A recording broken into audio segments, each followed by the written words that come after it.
नमस्कार, स्वागत है आप सभी का हमारे इस YouTube channel open study area पर। दोस्तों, यदि आप बीपीएससी एईडीओ का एग्जामिनेशंस देने वाले हैं या बीपीएससी टीआरई 4.0 के कैंडिडेट हैं, तो आपके लिए यह वीडियो बहुत ही इंपॉर्टेंट होने वाला है। दोस्तों, हिंदी और इंग्लिश क्वालिफाई पेपर बीपीएससी एईडीओ में भी है और टीआरई 4 में भी है। ऐसे में जो है अंग्रेजी की क्लासेस हमारी चलती रह रही है और इसके साथ साथ आज हम इस वीडियो में संपूर्ण हिंदी के कंटेंट को सहेजेंगे। यदि आप हमारे चैनल पर नए आ रहे हैं तो चैनल को सब्सक्राइब कर जाइएगा और दोस्तों इस वीडियो को शुरू से अंत तक यानी कि 100 क्वेश्चनों को ज़रूर देख जाइएगा, क्योंकि हर एक बिंदु से जो एग्जामिनेशन के दृष्टिकोण से इम्पोर्टेंट है हमने इसमें सहेजा है। आइए शुरुआत करेंगे अपने पहले नंबर क्वेश्चन के साथ। आदिकाल को वीरगाथा काल किसने कहा था? प्रश्न आपके सामने कि आदिकाल को वीरगाथा काल किसने कहा था। इस प्रश्न का सही आंसर है कि पंडित रामचंद्र शुक्ल के द्वारा जो है आदिकाल को वीरगाथा काल के नाम से जाना गया था। पहले पॉइंट में हम हिंदी भाषा परिचय से संबंधित क्वेश्चनों को देख रहे हैं। अगला प्रश्न आपके स्क्रीन पर है। प्रश्न है दोस्तों कि मानक हिंदी से क्या तात्पर्य है? मानक हिंदी का मतलब क्या है? ऐसे में इस प्रश्न का सही आंसर हो जाएगा आदर्श के रूप में हिंदी का स्वीकार्य रूप ही मानक हिंदी के रूप में जानी जाती है। ऑप्शन नंबर ए इस प्रश्न का सही आंसर है। अगला प्रश्न देख लीजिएगा। प्रश्न है कि हिंदी किस परिवार की भाषा है? हिंदी किस परिवार की भाषा है? तो तीसरे का सही आंसर है हिंदी जो है भारोपीय परिवार की भाषा मानी जाती है। ऑप्शन नंबर बी इस प्रश्न का सही आंसर हो जाएगा। दोस्तों, क्वेश्चन आपके सामने है कि विश्व की भाषाओं को कितने परिवारों में बांटा गया है? चौथा नंबर प्रश्न है। तो इस प्रश्न का आंसर है दोस्तों कि विश्व की जो भाषाएं होती हैं वह मुख्य रूप से जो है 12 भागों में बांटी गई है। लेकिन दोस्तों 12 परिवारों में बांटी गई है, लेकिन ऐसे देखा जाए तो विश्व की भाषाओं को 9 से लेकर 142 तक जाते हैं। वर्तमान में जो फैक्ट आंसर है वो चौथे का ऑप्शन नंबर ए हो जाएगा। आइए बढ़ते चलते हैं। अगर अगला क्वेश्चन भी रिपीट हो गया है इसके लिए हम क्षमा चाहेंगे आपसे। छठा नंबर क्वेश्चन है विभाषा किसे कहते हैं? प्रश्न है कि विभाषा किसे कहेंगे? सही आंसर है विभाषा कि हिंदी क्षेत्र की प्रमुख बोलियों को विभाषा के नाम से जानते हैं। विभाषा किसे कहते हैं यदि यह प्रश्न पूछा जाता है तो ऐसे में इस प्रश्न का आंसर है कि विभाषा जो है हिंदी की जो हिंदी क्षेत्र की प्रमुख बोलियां हैं उसको हम लोग विभाषा के नाम से जानते हैं। अगला क्वेश्चन 7वां नंबर क्वेश्चन आपके सामने है। भाषाई आधार पर सर्वप्रथम किस राज्य का गठन हुआ था? भाषा के आधार पर निम्नलिखित में से किस राज्य का गठन सबसे पहले किया गया? 7वें का सही आंसर हो जाएगा ऑप्शन नंबर सी। याद रखेंगे भाषा के आधार पर सबसे पहले राज्य बनने वाला आंध्र प्रदेश था। ऑप्शन नंबर सी इस प्रश्न का सही आंसर है। 8वां नंबर क्वेश्चन है बघेली किसकी बोली है? बघेली निम्नलिखित में से किसकी बोली है? 8वें का सही आंसर है पूर्वी हिंदी की रूप जो है वो बघेली के रूप में जानी जाती है। अब जो है दूसरे नंबर पॉइंट से हम लोग क्वेश्चन देखेंगे जिसका पॉइंट होगा भाषा एवं लिपि। तो भाषा और लिपि से संबंधित क्वेश्चन कैसे आपके एग्जामिनेशंस में दिखाई देंगे उसका स्वरूप आपके स्क्रीन पर है। 9वां नंबर क्वेश्चन है कि गोवा की स्वीकृत राजभाषा निम्नलिखित में से क्या है? तो 9वें का सही आंसर हो जाएगा कोंकणी। ऑप्शन नंबर ए इस प्रश्न का सही आंसर हो जाएगा। याद रखेंगे गोवा की जो आपके पास दिया गया था वो कोंकणी हो जाएगा। 9वें के बाद 10वां नंबर क्वेश्चन आपके सामने है। विश्व की सबसे प्राचीन भाषाएं कौन सी है? विश्व की सबसे प्राचीन भाषाओं में किसको शामिल किया जाएगा? सही आंसर है ग्रीक, यानी कि 10वें का ऑप्शन नंबर बी इस प्रश्न का सही आंसर हो जाएगा। आगे बढ़ते चलते हैं। 11 नंबर क्वेश्चन है कि सर्वप्रथम भाषा का प्रयोग किस रूप में हुआ है? सर्वप्रथम भाषा का प्रयोग किस रूप में हुआ था? 11 का सही आंसर हो जाएगा ऑप्शन नंबर बी सांकेतिक रूप में जो सबसे पहले भाषा का प्रयोग किया गया था। ऑप्शन नंबर बी इस प्रश्न का सही आंसर हो जाएगा। 12वां नंबर क्वेश्चन आपके सामने है और प्रश्न है कि भाषा के लिखने का ढंग है। भाषा के लिखने के ढंग को निम्नलिखित में से क्या कहेंगे? 12 का सही आंसर हो जाएगा कि भाषा के लिखने के ढंग को लिपि कहते हैं। और दोस्तों याद रखिएगा जो देवनागरी लिपि है उसमें हिंदी को लिखा जाता है। ऑप्शन नंबर सी इस प्रश्न का सही आंसर हो जाएगा। अगला क्वेश्चन देख लेंगे। 13 नंबर क्वेश्चन आपके सामने है। प्रश्न है कि राष्ट्रभाषा निम्नलिखित में कौन सी है? निम्नलिखित में से किसे राष्ट्रभाषा के रूप में हम लोग जानेंगे? सरकारी कामकाज के लिए उपयुक्त होने वाली भाषा को क्या राष्ट्रभाषा कहते हैं? संविधान स्वीकृत भाषा को राष्ट्रभाषा कहेंगे। बहुसंख्यक देशवासियों द्वारा प्रयोग की जाने वाली भाषा को राष्ट्रभाषा के नाम से जानते हैं। तो 13 नंबर प्रश्न का सही आंसर हो जाएगा कि राष्ट्रभाषा वह है जो बहुसंख्यक देशवासियों के द्वारा प्रयोग में लाई जाती है, उसे राष्ट्रभाषा कहेंगे। तथा जो सरकार की काम होती है उसमें जो आने वाली मुख्य भाषा होती है उसे राजभाषा के नाम से जानेंगे। तो 13 नंबर प्रश्न का सही आंसर ऑप्शन नंबर सी हो जाएगा। 14 नंबर क्वेश्चन की तरफ भागते चलते हैं और दोस्तों 14 नंबर प्रश्न आपके सामने है। पृथ्वीराज रासो किस भाषा से परिचित है? याद रखेंगे, बहुत ही शानदार प्रश्न है। तो वो पृथ्वीराज जो रासो हैं वो किस भाषा से जो हैं वे क्या थे, मतलब परिचित थे, आपको भाषा में रचित हैं। पृथ्वीराज रासो किस भाषा में रचित है, यह प्रश्न आपके सामने है। 14 का सही आंसर आप लोग को हमें कमेंट करके बताने हैं। इस आंसर को कहीं से भी खोज करके लाना है कि पृथ्वीराज रासो किस भाषा में रचित है। ऑप्शन आपके सामने है, देखना है कि कितने व्यक्ति इसका सही आंसर कर पाते हैं। 15 नंबर क्वेश्चन आपके सामने है। प्रश्न है कि भारतवर्ष में हिंदी को आप किस वर्ग में रखेंगे? भारतवर्ष में आप हिंदी को किस रूप में मानते हैं? तो 15 का सही आंसर हो जाएगा, इसे जो है मुख्य रूप से राष्ट्रभाषा माना जाता है, लेकिन प्रयोग के हिसाब से यह राजभाषा है। आगे बढ़ते चलते हैं। 16वां नंबर प्रश्न आपके सामने है कि संविधान के अनुच्छेद 351 में किस विषय का वर्णन किया गया है? संविधान के अनुच्छेद 351 में किस विषय का वर्णन किया गया है? इस प्रश्न का सही आंसर हो जाएगा मेरे प्यारे साथियों 16 का ऑप्शन नंबर बी। हिंदी के विकास के लिए दिए गए निर्देश जो है हमारे संविधान के अनुच्छेद 351 में वर्णित किया गया है। अगला प्रश्न आपके सामने है, भाषा की सबसे बड़ी इकाई क्या है? याद रखेंगे, भाषा की सबसे बड़ी इकाई क्या है? वाक्य, शब्द, ध्वनि। उपर्युक्त में से एक से अधिक सही है, उपर्युक्त में से कोई सही नहीं है। 17 नंबर प्रश्न का सही आंसर है ऑप्शन नंबर ए। भाषा की सबसे बड़ी इकाई जो होती है उसे हम लोग वाक्य कहते हैं, और दोस्तों इसकी सबसे छोटी इकाई ध्वनि के रूप में जानी जाती है। अगला क्वेश्चन देख लीजिएगा, 18 नंबर क्वेश्चन आपके स्क्रीन पर है और प्रश्न है 18 नंबर, गौर से देखिएगा। अपभ्रंश को पुरानी हिंदी किसने कहा? अपभ्रंश को जो पुरानी हिंदी है वह किसने कहा था? 18 का सही आंसर हो जाएगा option number B, Chandradhar Sharma Guleri. Apabhramsha को पुरानी हिंदी कहने वाले व्यक्ति हैं Chandradhar Sharma Guleri. Option number B इस प्रश्न का सही आंसर है। 19वां नंबर क्वेश्चन है। प्रश्न है कि भाषा का प्राचीन रूप किस ग्रंथ में मिलता है? भाषा का प्राचीन रूप किस ग्रंथ में मिलता है? 19 का सही आंसर हो जाएगा ऑप्शन नंबर आपके सामने सी। याद रखेंगे, ऋग्वेद में भाषा का प्राचीन रूप जो है ऋग्वेद में हमें प्राप्त होता है। 20वां नंबर क्वेश्चन आपके सामने है। हिंदी गीति काव्य का जनक कौन है? हिंदी गीति काव्य का जनक निम्नलिखित में से किन को मानेंगे? 20वें का सही आंसर हो जाएगा विद्यापति। ऑप्शन नंबर सी इस प्रश्न का सही आंसर है। आप देख रहे हैं open study area YouTube channel पर बिहार बीपीएससी एडीईओ तथा साथ ही साथ टीआरई 4.0 के लिए मस्ट इंपॉर्टेंट हिंदी के प्रश्नों को जरूर आप ये क्वालिफाई पेपर को सीरियस में लेंगे। एडीईओ के लिए तो बहुत जरूरी है। बिना अवरोध के उच्चारित, अब यहां से हम लोग अगले पॉइंट में वर्ण एवं ध्वनि पढ़ने जा रहे हैं।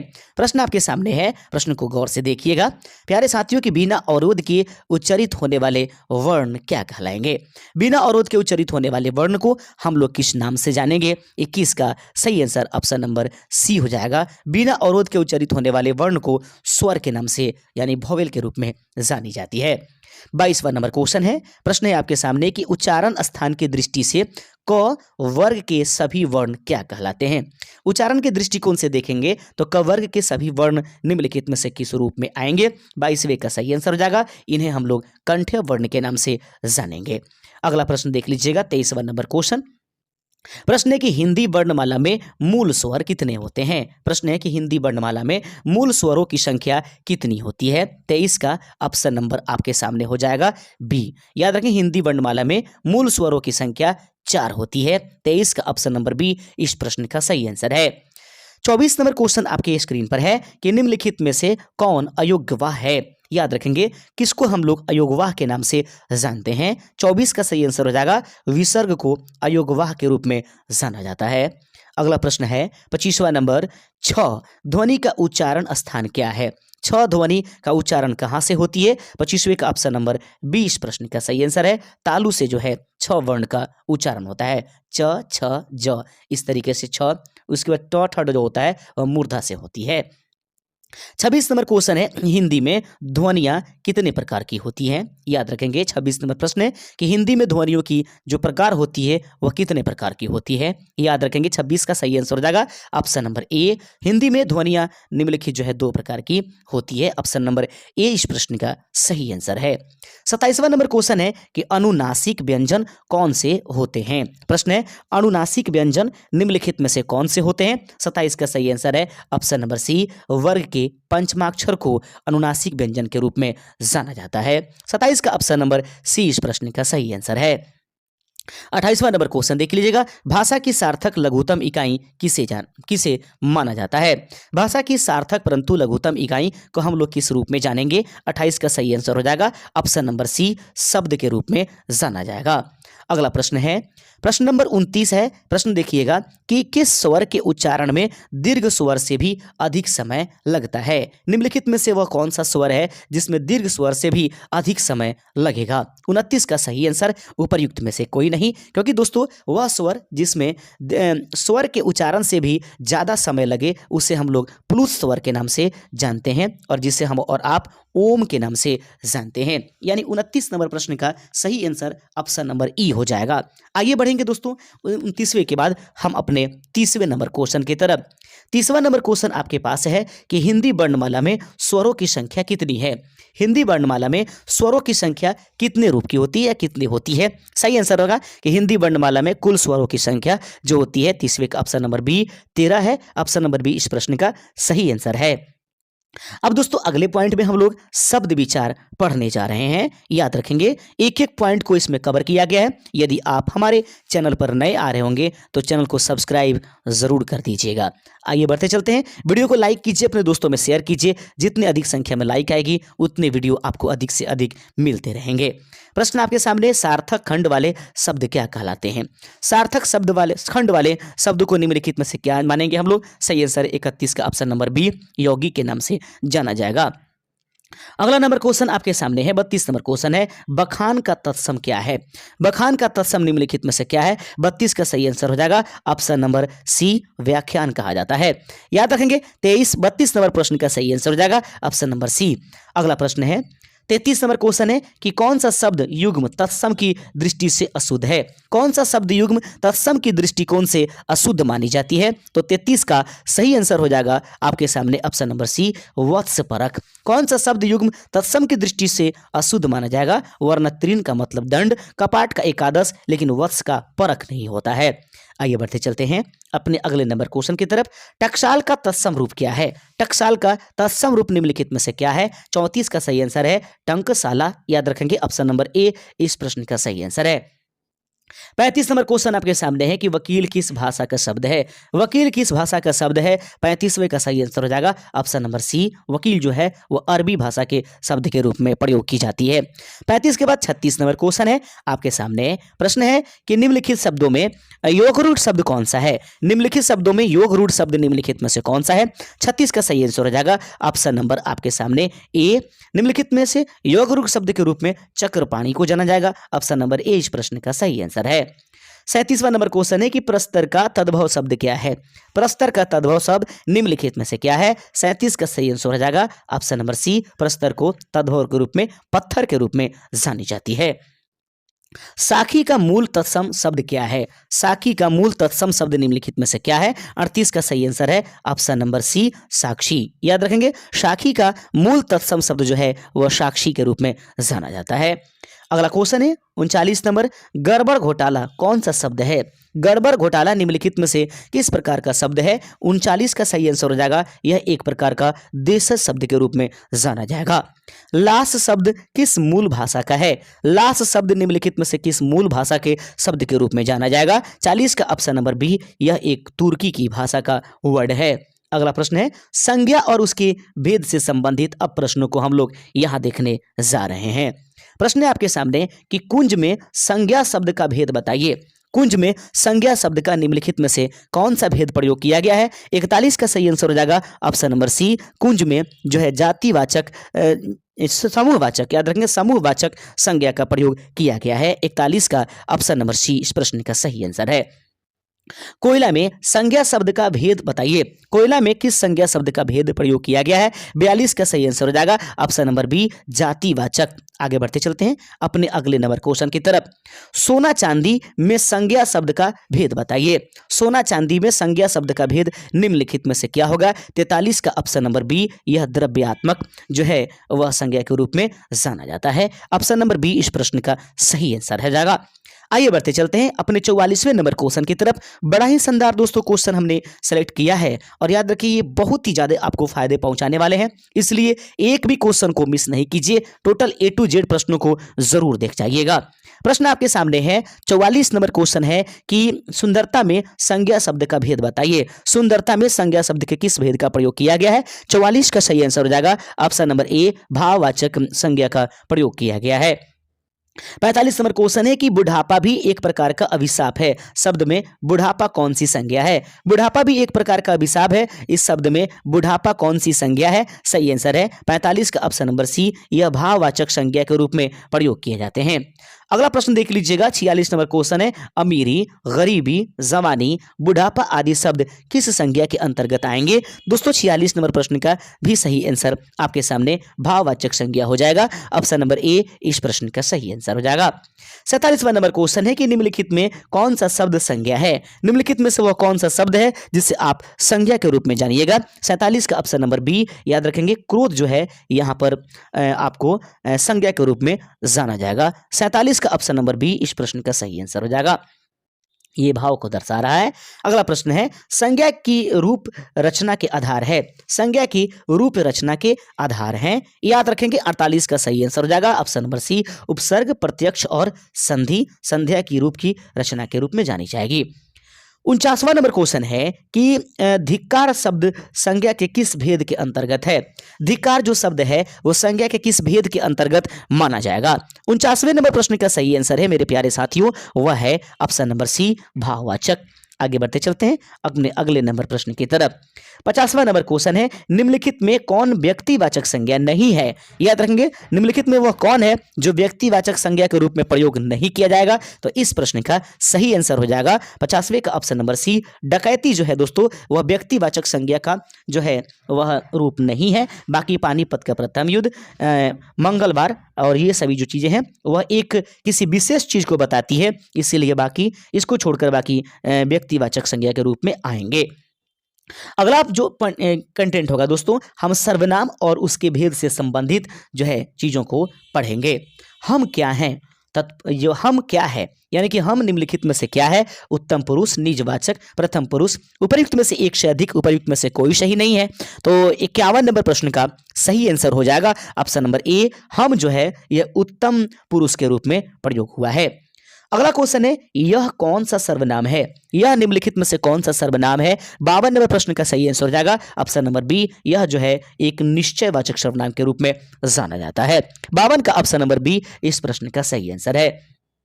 53वां नंबर क्वेश्चन है, तू, तुम, आप आदि हिंदी में कौन से पुरुषवाचक सर्वनाम के रूप में जाने जाते हैं? तू, तुम, आप आदि हिंदी में कौन सा पुरुषवाचक सर्वनाम के रूप में जाना जाएगा? 53 का ऑप्शन नंबर बी, यह मध्यम पुरुष के रूप में जाना जाता है। 54वां नंबर क्वेश्चन आपके सामने है। प्रश्न कहता है, कल वह विद्यालय जाएगा। कल वह विद्यालय जाएगा इस वाक्य में सर्वनाम छांटिए। कल वह विद्यालय जाएगा इस वाक्य में सर्वनाम को छांटिए। 54 का सही आंसर हो जाएगा ऑप्शन नंबर सी, देखेंगे वह जो है सर्वनाम के रूप में जाना जाता है। आप सभी जानते हैं कि सर्वनाम वह शब्द है जो संज्ञा के बदले में प्रयोग किया जाता है। इनमें से कौन सा सर्वनाम पुरुषवाचक नहीं है? इनमें से कौन सा सर्वनाम जो है पुरुषवाचक नहीं है? 55 का सही आंसर हो जाएगा ऑप्शन नंबर ए, कोई जो है वह पुरुषवाचक सर्वनाम नहीं है, वरना मैं और आप ये पुरुषवाचक सर्वनाम के रूप में प्रयोग किए जाते हैं। 56 नंबर क्वेश्चन है कि इनमें से कौन सा शब्द सर्वनाम नहीं है? निम्नलिखित में से वह कौन सा शब्द है जो सर्वनाम नहीं है? 56 का सही आंसर यह आपका हो जाएगा ऑप्शन नंबर सी, याद रखेंगे इधर। इनमें से कौन सा शब्द सर्वनाम नहीं है? तो याद रखेंगे इधर, इस प्रश्न का सही आंसर हो जाएगा। प्रश्नवाचक सर्वनाम का उदाहरण निम्नलिखित में से कौन है? प्रश्नवाचक सर्वनाम का उदाहरण निम्नलिखित में से किसको आप समझेंगे? सही आंसर है 57 का ऑप्शन नंबर बी, कौन जो है प्रश्नवाचक सर्वनाम का एक उदाहरण है। अगला प्रश्न है 58 नंबर, मैं कुछ पुस्तकें लाया हूं, इन्हें तुम रख लो। इस वाक्य में रेखांकित सर्वनाम का भेद बताइए। मैं कुछ पुस्तकें लाया हूं, इन्हें तुम रख लो। इस वाक्य में रेखांकित सर्वनाम का भेद बताना है। 58 नंबर प्रश्न का सही आंसर है ऑप्शन नंबर सी, अनिश्चयवाचक। मैं कुछ पुस्तकें लाया हूं, इन्हें तुम रख लो। इस वाक्य में रेखांकित सर्वनाम का भेद है अनिश्चयवाचक, याद रखेंगे। अगला बढ़ते चलते हैं। प्रश्न आपके सामने है 59 नंबर प्रश्न है कि निम्नलिखित में प्रश्नवाचक सर्वनाम का प्रयोग किस वाक्य में हुआ है। निम्नलिखित में प्रश्नवाचक सर्वनाम का प्रयोग किस वाक्य में हुआ है। तुम इधर बैठो, मैं घर जा रहा हूं, यह किसका घर है। तो सही आंसर है 59 नंबर प्रश्न का आप सभी लोग चुन चुके हैं। 59 का ऑप्शन नंबर सी, यह घर किसका है। यह जो दोस्तों प्रश्नवाचक सर्वनाम के रूप में प्रयोग हुआ है। 60वां नंबर क्वेश्चन है कि कुछ खा लो, इस वाक्य में कुछ कैसा सर्वनाम है। कुछ खा लो इस वाक्य में कुछ कैसा सर्वनाम के रूप में प्रयोग किया गया है। सही आंसर है 60वें नंबर प्रश्न का ऑप्शन नंबर बी, याद रखेंगे अनिश्चयवाचक सर्वनाम के रूप में यहां प्रयोग किया गया है। विशेषण और उसके भेद से संबंधित अब अगले पॉइंट को हम लोग पढ़ेंगे। विशेषण और उसके भेद से संबंधित प्रश्नों को देखिएगा। सार्वनामिक विशेषण है। सार्वनामिक विशेषण निम्नलिखित में से कौन है। सही आंसर है 61 का ऑप्शन नंबर ए, संज्ञा के पहले आने वाला जो है सर्वनामिक विशेषण के रूप में जाना जाता है। याद रखेंगे संज्ञा के पहले आते हैं सर्वनामिक विशेष के रूप में जाने जाते हैं। 61 का सही आंसर ऑप्शन नंबर ए था। 62वां नंबर क्वेश्चन देख लीजिएगा। विशेषण किस शब्द की विशेषता बताते हैं। याद रखेंगे विशेषण मुख्य रूप से किन शब्दों की विशेषता बताते हैं। सही आंसर है 62 का ऑप्शन नंबर बी, संज्ञा और सर्वनाम दोनों की ही विशेषता बताने के लिए विशेषण का प्रयोग किया जाता है। 63 नंबर क्वेश्चन है कि जिस शब्द की विशेषता बताई जाए वह क्या है। जिस शब्द की विशेषता बताई जाती है उसे निम्नलिखित में से क्या कहेंगे। सही आंसर है उसे विशेष्य कहते हैं और जो बताता है उसे विशेषण कहते हैं। अगला प्रश्न है 64 नंबर क्वेश्चन आपके सामने है किस वाक्य में अच्छा शब्द का प्रयोग विशेषण के रूप में हुआ है। किस वाक्य में अच्छा शब्द का प्रयोग विशेषण के रूप में हुआ है। 64 नंबर प्रश्न का सही आंसर है ऑप्शन नंबर सी, यह स्थान बहुत अच्छा है। यहां पर अच्छा जो है वो विशेषण के रूप में प्रयोग किया गया है। पशु शब्द का विशेषण क्या है। पशु शब्द का विशेषण निम्नलिखित में से क्या है। सही आंसर है 65 का ऑप्शन नंबर ए, पाशविक के रूप में पशु शब्द का विशेषण प्रयोग किया जाएगा। 65 का option number A. 66 number question देख लीजिएगा। प्रश्न है संस्कृति का विशेषण क्या है। 66 नंबर क्वेश्चन है कि संस्कृति का विशेषण निम्नलिखित में से क्या है। तो 66 नंबर प्रश्न का सही आंसर हो जाएगा ऑप्शन नंबर ए, जो संस्कृति का जो विशेषण है वो सांस्कृतिक के रूप में जाना जाता है। 67 नंबर क्वेश्चन आपके सामने है कि निम्नलिखित में से कौन सा शब्द विशेषण है। निम्नलिखित में से कौन सा शब्द विशेषण के रूप में प्रयोग किया जाएगा। तो 67 नंबर प्रश्न का सही आंसर हो जाएगा ऑप्शन नंबर बी, फुफेरा। निम्नलिखित में से कौन सा शब्द विशेषण है। सौंदर्य, फुफेरा, वृक्ष, यानी कि फुफेरा जो है यहाँ पर विशेषण के रूप में प्रयोग किया जाएगा। यानी कि ऐसा नहीं कि 67 का ऑप्शन नंबर आप ए कर दीजिए, ठीक है। 67 का ऑप्शन नंबर ए करने की जरूरत नहीं है। फुफेरा यहाँ पर बता रहा है सौंदर्य जो है एक प्रकार की भाववाचक को दिखाने का काम करता है। अगला प्रश्न देख लीजिएगा। प्रश्न कहता है, प्रश्न आपके सामने कि लक्ष्मण का कुशल कार्य करता है। लक्ष्मण एक कुशल कार्य करता है में विशेषण कौन है। लक्ष्मण एक कुशल कार्य करता है, इसमें विशेषण किसको कहेंगे। तो 68 का सही आंसर है ऑप्शन नंबर बी, कुशल जो है यहाँ पर विशेषण के रूप में प्रयोग किया जाएगा। 69 नंबर क्वेश्चन आपके सामने है कि यह लड़का बड़ा भोला है, इसमें बड़ा शब्द क्या है। याद रखेंगे यह लड़का बड़ा भोला है, इसमें बड़ा शब्द निम्नलिखित में से क्या है। 69 का सही आंसर है दोस्तों यहाँ पर जो बड़ा प्रयोग किया गया है वह सर्वनाम के रूप में प्रयोग किया गया है, ठीक है। लड़का जो है यहाँ पर आप संज्ञा कह दीजिएगा, यह सर्वनाम है। भोला जो है यह विशेषण के लिए, और लेकिन बड़ा जो है वह शब्द सर्वनाम के रूप में यहाँ पर प्रयोग किया गया है। आप बड़ा विशेषण नहीं करेंगे, याद रखेंगे। 69 का ऑप्शन नंबर बी इस प्रश्न का सही आंसर है। अगला क्वेश्चन आपके सामने है कि यह दृश्य अति सुंदर है, इसमें अति क्या है। यह दृश्य अति सुंदर है, इसमें अति क्या है। सही आंसर है 70 का ऑप्शन नंबर सी, प्रविशेषण के रूप में प्रयोग किया जाएगा। आगे बढ़ते चलते हैं। अगला क्वेश्चन जो विशेषण की भी विशेषता बताए वह जो होती है दोस्तों वह प्रविशेषण कहलाएगा। अगला प्रश्न है अव्यय यानी अभिकारी शब्द, यानी अव्यय वह शब्द होते हैं जिसका रूप किसी भी काल के हिसाब से, किसी भी वचन के हिसाब से नहीं बदलता है, जैसे कि तैसा वह प्रयोग किया जाता है। लता बहुत अच्छा होती है, वाक्य में कौन सा अव्यय है। याद रखें लता बहुत अच्छा होती है, इसमें कौन सा अव्यय प्रयोग किया गया है। 71 का सही आंसर ऑप्शन नंबर सी, इसको परिणामवाचक के रूप में प्रयोग किया गया। ऑप्शन नंबर सी इस प्रश्न का सही आंसर है। अरे जरा इधर तो आ वाक्य में कौन सा अव्यय है? अरे जरा इधर तो आ इस वाक्य में कौन सा अव्यय है? 72 का सही आंसर हो जाएगा ऑप्शन नंबर बी। याद रखेंगे विस्मयादि बोधक जो है इस प्रश्न का सही आंसर हो जाएगा। 73 नंबर क्वेश्चन आपके सामने है कि कछुआ धीरे धीरे चलता है, इस वाक्य में क्रिया विशेषण छांटें। कछुआ धीरे धीरे चलता है, इस वाक्य में क्रिया विशेषण को छांटिए। 73 का सही आंसर हो जाएगा ऑप्शन नंबर ए। धीरे धीरे जो है वह क्रिया विशेषण के रूप में प्रयोग किया गया है। जो क्रिया की विशेषता बताए उसे क्रिया विशेषण के रूप में जाना जाता है। दो शब्दों या वाक्यों को जोड़ने वाले शब्द को शब्द कौन से शब्द के रूप में जाने जाते हैं? दो शब्दों या वाक्यों को जोड़ने वाले शब्द किस शब्द के रूप में जाने जाएंगे? तो 74 का सही आंसर हो जाएगा ऑप्शन नंबर ए। यह समुच्चय जो आपके पास समुच्चयवाचक जो है शब्द के रूप में जाने जाते हैं। आगे बढ़ते चलते हैं। 75 नंबर क्वेश्चन है, उसने आंख फाड़ कर देखा, इस वाक्य में फाड़ कर निम्नलिखित में से क्या है? उसने आंख फाड़ करके देखा, इस वाक्य में फाड़ कर निम्नलिखित में से किसके लिए प्रयोग किया गया है या क्या है? तो 75 का सही आंसर हो जाएगा ऑप्शन नंबर सी। यह दोस्तों यह एक प्रकार का क्रिया विशेषण है। ऑप्शन नंबर सी इस प्रश्न का सही आंसर है। अगला क्वेश्चन देख लीजिएगा, 76 नंबर है, निमित्त शब्द क्रिया विशेषण के किस भेद के अंतर्गत आता है? निमित्त शब्द क्रिया विशेषण के किस भेद के अंतर्गत आएगा? 76 का सही आंसर हो जाएगा ऑप्शन नंबर बी, हेतुवाचक। ऑप्शन नंबर बी इस प्रश्न का सही आंसर हो जाएगा। 77 नंबर क्वेश्चन है कि अव्यय कितने प्रकार के होते हैं? प्रश्न है कि अव्यय निम्नलिखित में से कितने प्रकार के होते हैं? तो सही आंसर है कि अव्यय जो निम्नलिखित में से कितने प्रकार के होते हैं। इस 77 नंबर प्रश्न का सही आंसर है ऑप्शन नंबर ए, यह 4 प्रकार के होते हैं। ऑप्शन नंबर 77 का ए सही आंसर हो जाएगा। क्वेश्चन नंबर 78 है, देख लीजिएगा ध्यान से। 78 नंबर क्वेश्चन कहता है कि निम्नलिखित शब्दों में से कौन सा शब्द क्रिया विशेषण है? 78 का सही आंसर हो जाएगा ऑप्शन नंबर ए, धीरे धीरे जो है क्रिया विशेषण के रूप में प्रयोग किया गया है। 79 नंबर क्वेश्चन आपके सामने है कि अंकित और अंकुर विद्यालय जाते हैं। अंकित और अंकुर विद्यालय जाते हैं, इस वाक्य में और शब्द है, और शब्द किसके लिए प्रयोग किया गया? 79 का ऑप्शन नंबर सी इस प्रश्न का सही आंसर है। समुच्चयबोधक इस प्रश्न का ऑप्शन नंबर सी सही आंसर हो जाएगा। नल बूंद बूंद टपक रहा है, वाक्य में रेखांकित है। नल बूंद बूंद टपक रहा है, इस वाक्य में रेखांकित जो है वह क्या है? तो यहां पर याद रखेंगे 80 नंबर प्रश्न का सही आंसर हो जाएगा ऑप्शन नंबर बी, क्रिया विशेषण। ऑप्शन नंबर बी इस प्रश्न का सही आंसर है। लिंग और उसके भेद से संबंधित अब हम प्रश्न को देखने जा रहे हैं। प्रश्न है, कवि शब्द का सही स्त्रीलिंग रूप क्या है? कवि शब्द का सही स्त्रीलिंग रूप निम्नलिखित में से क्या है? सही आंसर है 81 का ऑप्शन नंबर सी, कवियत्री जो है इस प्रश्न का सही आंसर है।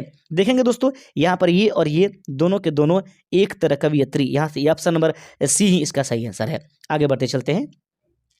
82 नंबर क्वेश्चन है कि निम्नलिखित शब्दों में से कौन शब्द पुल्लिंग है? निम्नलिखित में से वह कौन सा शब्द है जिसको आप पुल्लिंग की श्रेणी में डालेंगे? सही आंसर है 82 का ऑप्शन नंबर बी, बुढ़ापा जो है वह पुल्लिंग शब्द के रूप में जाना जाता है। अगला क्वेश्चन है 83 नंबर क्वेश्चन है कि निम्नलिखित में से स्त्रीवाचक शब्द कौन सा है? निम्नलिखित में से स्त्रीवाचक शब्द निम्नलिखित में से कौन है? सही आंसर है 83 का ऑप्शन नंबर ए, बाला जो है वह जो है दोस्तों स्त्रीवाचक शब्द के रूप में प्रयोग किया जाएगा। 84 नंबर क्वेश्चन है कि हिंदी में लिंग कितने प्रकार के होते हैं? हिंदी में लिंग कितने प्रकार के होते हैं? तो 84 का ऑप्शन नंबर सी, 2 प्रकार के होंगे। ऑप्शन नंबर सी इस प्रश्न का सही आंसर है। सुंदर शब्द का स्त्रीलिंग रूप क्या है? सुंदर शब्द का स्त्रीलिंग रूप क्या है? 85 का ऑप्शन नंबर बी, सुंदरी इस प्रश्न का सही आंसर हो जाएगा। 86वां नंबर क्वेश्चन है कि निम्नलिखित शब्दों में से स्त्रीलिंग शब्द का चयन कीजिए। निम्नलिखित शब्दों में से स्त्रीलिंग शब्द का जो है वह चयन स्त्रीलिंग है, स्त्रीलिंग शब्द का चयन कीजिए। तो 86 नंबर प्रश्न का सही आंसर हो जाएगा ऑप्शन नंबर सी, स्थापना स्त्रीलिंग शब्द के रूप में प्रयोग किया जाता है।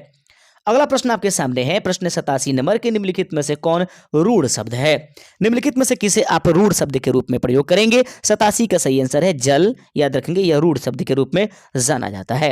88 नंबर क्वेश्चन है कि स्वतंत्र सत्ता धारण न करने वाले शब्द क्या कहलाते हैं? स्वतंत्र सत्ता धारण न करने वाले शब्द क्या कहलाते हैं? 88 का सही आंसर हो जाएगा ऑप्शन नंबर आपके सामने बी, यौगिक। स्वतंत्र सत्ता धारण न करने वाले शब्द को हम लोग यौगिक के रूप में जानते हैं।